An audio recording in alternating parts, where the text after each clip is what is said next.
I'm going to show you how to make these delicious Greek-style gyros ribs. They're juicy, they're tender, and they're mouth-watering. Big thanks to Napoleon Grills for sponsoring this episode. When you start mixing one great thing with another great thing, magic happens. So I've got a beautiful rack of baby back ribs.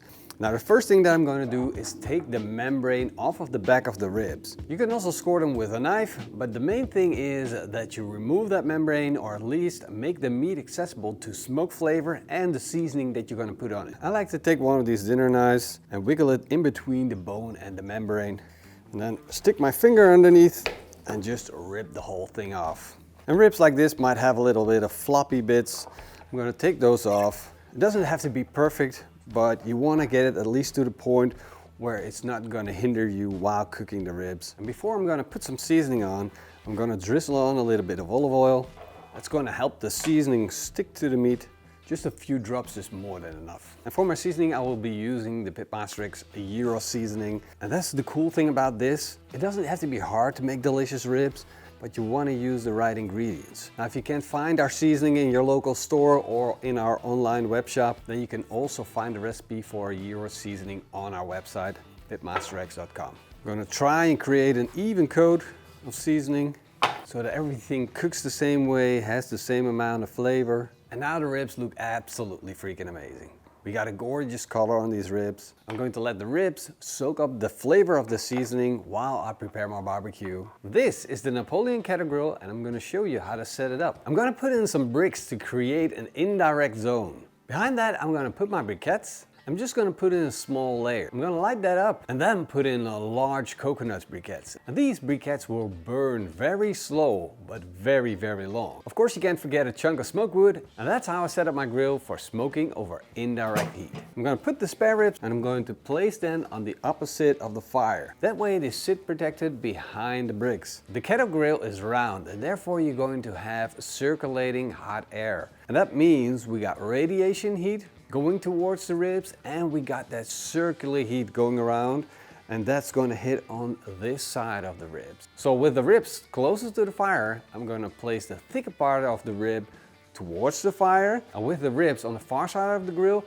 I'm going to place the thickest part pointing towards the edge of the grill, because that's where most of the hot air is going to be. To dial in the temperature, I have the top vent all the way open and the bottom vent almost all the way closed to the first setting. And now I'm just going to let the barbecue come up to a temperature of about 120 degrees Celsius, which is around 240 degrees Fahrenheit. And that is going to smoke my ribs. And the first part of the cook is probably going to be for around 2 to 3 hours of smoking, so we get loads and loads of flavor on these ribs. Whoa! After 3 hours of cooking, the ribs already look amazing, but they're not done yet. And how can you tell that your ribs are done or not? Well, one thing is to probe the ribs for tenderness. I want them to be at least 92 degrees Celsius core temperature. We're at 83 in the thickest part of the ribs. But if I take a look at the color, I can see that they picked up plenty of flavor for the ribs. They got that smoke color, they got that browning from a little bit of the Maillard effect. And so that means we're in a good spot flavor-wise. So now all I need to do is cook them until they're done. But to do that, I'm going to use some aluminum foil. I'm going to put in the ribs after I put in a little bit of butter and some honey. And that's going to go really well with the gyro seasoning. We'll take the ribs off, put them on upside down, and then wrap them up, sealing in the moisture, the butter, the honey. Second rack of ribs. Look at the color, the bones are almost starting to pop. You know this is going to be good. Oh yeah, bone side up, back on the barbecue.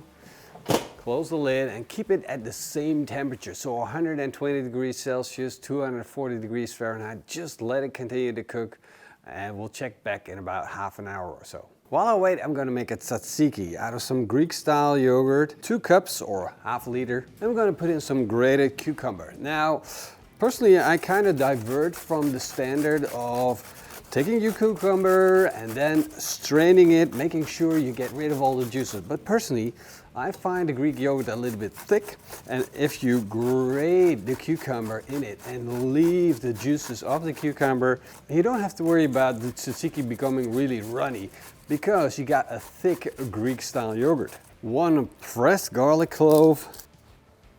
I'm going to finish off by seasoning it, not with salt and pepper, but with Texas barbecue seasoning. There's salt and pepper and garlic powder and onion powder in it, which makes it even better. About a tablespoon will do the job. And then all you need to do is just mix this up. Set this in the fridge for about half an hour before you're going to eat, and that's going to let the flavors marinate and make it really pop. It's just a little bit of a trick to make it even more flavorful, because when you give it time, it becomes so much better. Because I want to turn this into like a whole thing that comes together in the end, I'm just going to take some pine nuts and toast them. Only going to need a couple of minutes. You're just going to wait for the pan to become hot and let the pine nuts toast. You don't want them black and burnt, just a little toast. So take it easy, give it a little bit of time again. You know, it's never good to be in a hurry. This is going to be good. Wow. That looks freaking delicious. You see the bones pop? That is a sign that I'm looking for to see how far along we are. And I can instantly see I was touching this part of the ribs and I can see that it's falling apart on me. And that is what I need. I actually have to flip it with a pair of tongs so it doesn't fall apart completely. Wow, look at that. Now that is a shine. Let's get a brush. I'm just gonna take a little bit of that honey and butter. That looks so beautiful. Absolutely freaking insane. So here's the plan. I'm gonna take this ciabatta and I'm gonna put some tzatziki on it. Well, not some, quite a bit. And on goes some arugula or rocket lettuce. Then I'm going to take the ribs, put the top of the sandwich on, flip it around, and then one by one start pulling out the bones, like that. And you know this is gonna be good because it's so super tender that you can pull the bones straight out. It's still a little bit hot. And then take the whole sandwich and fold it together. And that is how you make a delicious sandwich out of Greek-style ribs.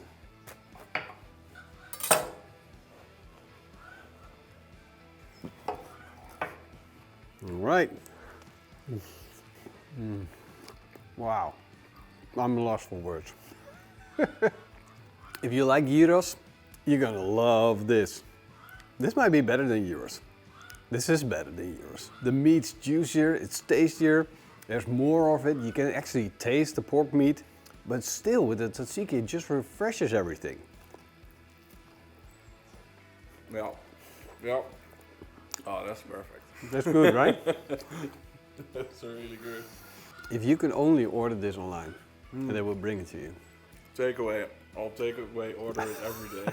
Hope you guys enjoyed this, and you know that you can find the recipe on our website, so go check it out. Seasoning shop, of course, on our shop, in our shop, online Gyros. shop, thing in the shop. Get the gyros, do it now. See you guys later. Cheers.